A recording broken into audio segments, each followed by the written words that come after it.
Hey guys, my $14 Dollar Tree journal.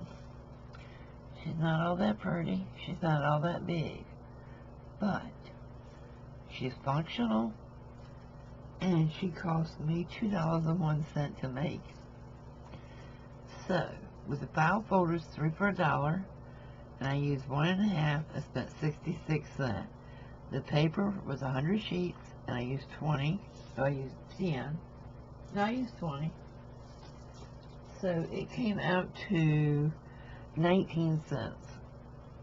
The ribbon, I ended up using 11 cents worth. Stickers in here is $1.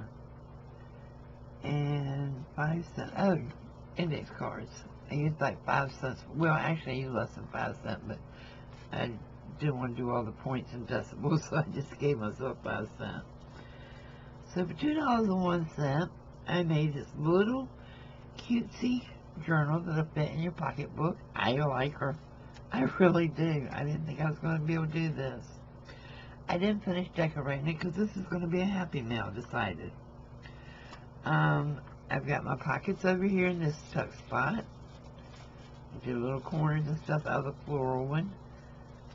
Just different little pockets they can put on there if they so choose to decorate it. And if not, they can use it for another journal. But this is full of pockets. And this, I went ahead and put 2 on the front pages. And this one I put index cards. I've got my little cheapy Dollar Tree paper in here for a signature. Over here I put a pack of the stickers in the front pocket.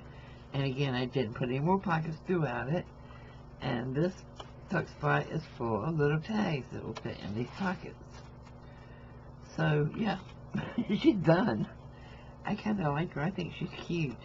She's not glamorous. She's not big and expensive, but she's good to stick in your pocketbook to write down notes, grocery lists, doctor's appointments, hair appointments, whatever.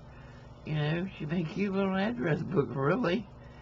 And I did fray the edges of my ribbon because it was just lacking something. It's still lacking something, but I think she came out cute. I like her. So yeah, this will go in a Happy Mail, and I have enough stuff left that I can make 5 more of them. So for my $14, it's a Dollar Tree, I can make 5 Happy Mail little journals. So there's an idea for you guys. Get over to your Dollar Tree, and I sure hope yours is better than mine. And this is for Popo. My Dollar Tree sucks. Alright guys, thanks for watching. I'll see you soon. Bye-bye.